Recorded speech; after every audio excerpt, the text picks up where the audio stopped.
رسول الله صلى الله عليه وسلم من رأى منكم منكرا فليغيره بيده فإن لم يستطع فبلسانه فإن لم يستطع فبقلبه وذلك أضعف الإيمان. درود الشريف قل اللهم صل على سيدنا محمد صلى الله عليه وعلى آله وأصحابه وبارك وسلم. শুকরিয়া আদায় করতেছি মহান রব্বুল আলামিনের দরবারে। রব্বুল আলামিন আজকে ইসলামী আন্দোলন বাংলাদেশ কেন্দ্রীয় কমিটির সিদ্ধান্ত অনুযায়ী থানা প্রতিনিধি সম্মেলনে জেলায় দায়িত্বশীল যারা বিশেষ করে সভাপতি সেক্রেটারি পালন করেন তারা উপস্থিত আছেন মহানগর সহ। আজকে উপস্থিতি আপনারা যে পর্যায়ে এখানে প্রমাণিত বা প্রমাণ হয়েছে, আমাদের মনের আজকে আশা যে লক্ষ্য উদ্দেশ্য নিয়ে আলহামদুলিল্লাহ ইসলামী আন্দোলন বাংলাদেশ গঠিত হয়েছে, আল্লাহর রহমতে বাস্তবায়ন হবে, তার বাস্তব নমুনা আজকে সম্মেলন। বিভিন্ন দিক থেকে আজকে দেশের অবস্থা, ইসলামের অবস্থা এবং মানবতার যে কোন পর্যায়ে শেষ অবস্থায় পৌঁছে গেছে, মানবতা বলতেই নাই, আলোচনা বিভিন্ন দিক থেকে আপনারাও করেছেন, দায়িত্বশীলরাও করেছে। এখন কথা হলো বাস্তবায়নের জন্য আমি আপনাদের সামনে যে আয়াত শরীফ তেলাওয়াত করেছি, আল্লাহ রাব্বুল আলামিন বলেছেন তোমাদের ভয় চিন্তা নাই, তোমরাই বিজয় হবে। মুমিনের চরিত্র অর্জন করা লাগবে। আর মোমেনের চরিত্র সর্বোচ্চ মোমেনের সিফাত বা গুণ ছিল সাহাবায়ে কেরামদের মধ্যে। সাহাবায়ে কেরামদের কি চরিত্র ছিল, আল্লাহ তাদের প্রশংসা করছেন, আশিদ্দাউ আলাল কুফার রুহামাউ বাইনাহুম তারাহুম রুকআন সুজদান ইয়াবতাগুনা ফাদলাম মিনাল্লাহ ওয়া রিদওয়ানা সীমাহুম ফি উজুহিহিম মিন আসারিস সুজুদ। এই গুণ যদি আমরা অর্জন করতে পারি, এমন কোন শক্তি নেই যে আল্লাহর রহমতে ঠেকায় রাখতে পারবে।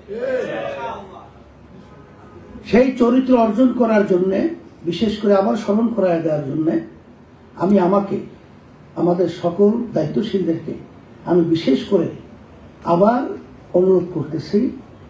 আর সাথে সাথে দেশের অবস্থা তো আপনারা জানেন, আর ইসলাম মানবতার অবস্থা তো জানেন, যে বর্তমান সরকার যে কার্যক্রম পরিচালনা করতেছে ভারতের পরামর্শ ভিত্তিক, আজকে আমাদের দেশের জনগণের বাক স্বাধীনতা, রাজনৈতিক যে দলগুলো বাংলাদেশে রয়েছে, দেশের কল্যাণ, ইসলাম মানবতার কল্যাণের জন্য তাদের উপরে যে জুলুম, নির্যাতন, স্টিম লোরার যেটাকে বলা হয় জুলুমের, সেটা পরিচালনার মাধ্যমে আজকে সব স্তব্ধ করে দেওয়ার মতো পরিবেশ তৈরি করেছে।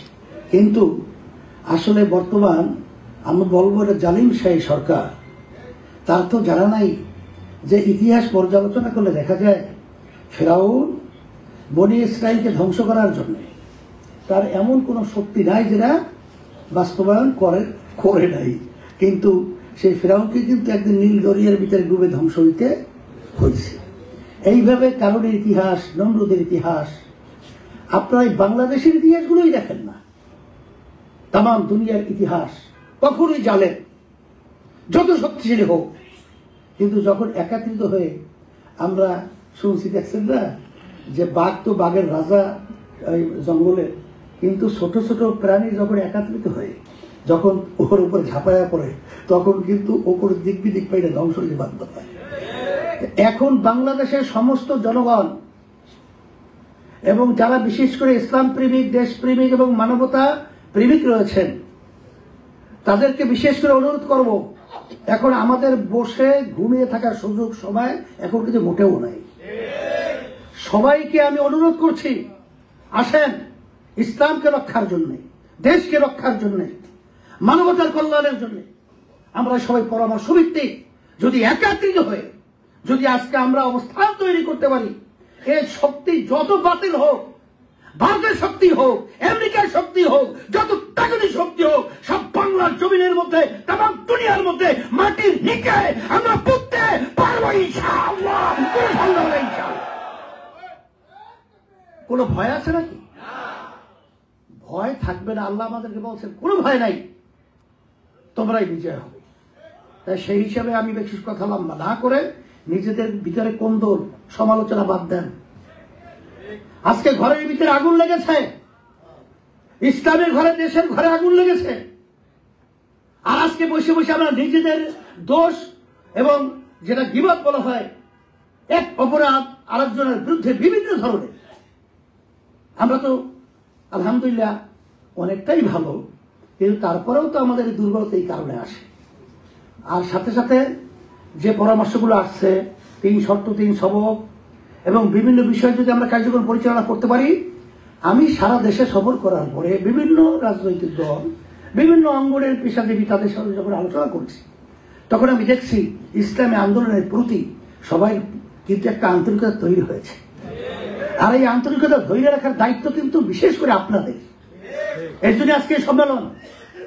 আপনারা দেখেন বাংলাদেশের ইতিহাস, বামদল যাদেরকে বলা হয়, কমিউনিস্ট যাদেরকে বলা হয়, যারা ইসলাম বিশেষ করে অনেকটা নীতি আদর্শ তারা পছন্দ করতে চায় না, কিন্তু ইসলামী আন্দোলন বাংলাদেশের পক্ষ থেকে যখন তাদেরকে দেশের জন্য, এই কল্যাণের জন্য, মানবতার যখন আমরা তাদেরকে আহ্বান করেছি, এক টেবিলে একত্রিত এই সমস্ত ওই বামদলগুলো একত্রিত হওয়ার ইতিহাস বাংলাদেশের নজির আমার জানা নাই।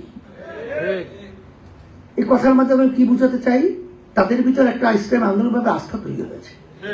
এই আস্থাটা ধরে রাখার দায়িত্ব কাদের? আমাদের। তাই সেই হিসাবে আমি বলবো যে আজকে দেশের যে বর্তমান যে চিত্র আমরা লক্ষ্য করছি, বর্তমান আমাদের যে অবৈধ প্রধানমন্ত্রী, এটা আমি নির্বাচন, ধোঁকাবাজি নির্বাচন, পাতানো নির্বাচনের মাধ্যমে 7ই জানুয়ারি তারা সরকার গঠন করেছে নির্বাচনের মাধ্যমে।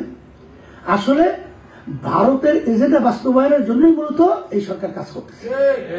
আজকে যে চুক্তিগুলো হলো, প্রধানমন্ত্রীকে নিজে স্বয়ং বলতে পারবে যে দেশের কোন স্বার্থ একটা চুক্তির ভিতরেও রাখা হয়েছে? সে পারবে? সাংবাদিকরা বিভিন্ন প্রশ্ন করেছেন, একটা প্রশ্নকে সঠিকভাবে দিয়েছে? একটাও দিতে পারে নাই।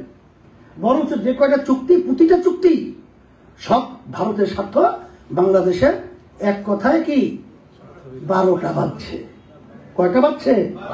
12টা বলে শেষ অবস্থান যখন হয়। তাই সেই হিসাবে আমি বলবো এই সরকার কিন্তু আমাদের দেশে সরকার না। এদের বিরুদ্ধে আমাদের অবস্থান তৈরি করা। আর ইসলামের অবস্থান তো আপনারা জানেন যে আজকে শিক্ষা সিলেবাসের মাধ্যমে আমাদের ভবিষ্যৎ প্রজন্ম সন্তানদেরকে নাস্তিক বানাবার প্রক্রিয়া, ইসলামী নীতি আদর্শ থেকে সরিয়ে নেয়ার বিভিন্ন নীল নকশা, এই বিভিন্ন প্রক্রিয়া সংস্কৃতির মাধ্যমে আজকে আমাদের ধর্মীয় চেতনা, ঐতিহ্য ধ্বংস করার প্রক্রিয়া, এগুলো আলোচনা করে আর কি বলবো। এখন আমাদের মূল কাজ হলো আমরা ইখলাস নিয়ে, আমরা পরামর্শ ভিত্তিক যদি আল্লাহর রহমতে আমরা একাত্রিত হতে পারি, তাহলে এই ষড়যন্ত্র আল্লাহর রহমতে বাস্তবায়ন বাংলা তৈরি করতে পারবে না ইনশাআল্লাহ। আপনাদের সকলকে ধন্যবাদ জানাই। আর সাথে সাথে আপনারা জানেন যে এই লক্ষ্যে আমরা আজকে প্রতিনিধি সম্মেলনের কথা আপনারা ইঙ্গিত পেয়েছেন। আমরা পরামর্শ ভিত্তিক আল্লাহ আমাদের যত তৌফিক দান করছেন, এই অন্যায়ের প্রতিবাদে, দেশ রক্ষার জন্য, ইসলামকে রক্ষার জন্য, মানবতার কল্যাণ রক্ষার জন্য আমরা কিন্তু সাধ্য অনুযায়ী আমরা প্রোগ্রাম পরামর্শ ভিত্তিক আমরা থ্রো করব। আর এটা বাস্তবায়ন, এটা করার দায়িত্ব কিন্তু বিশেষ করে আপনারা পালন করবেন, এই আশা আমরা করছি। এই জন্য এর প্রতিবাদে আমরা আগামী 28শে জুন 2024 শুক্রবার, বাদ জুমা, পরশুদিন, আগামী দিন বাইতুল মোকাররম জাতীয় মসজিদের উত্তর গেট থেকে বিক্ষোভ সমাবেশ আলহামদুলিল্লাহ হবে। এইটা আমরা কর্মসূচি ঘোষণা করেছি।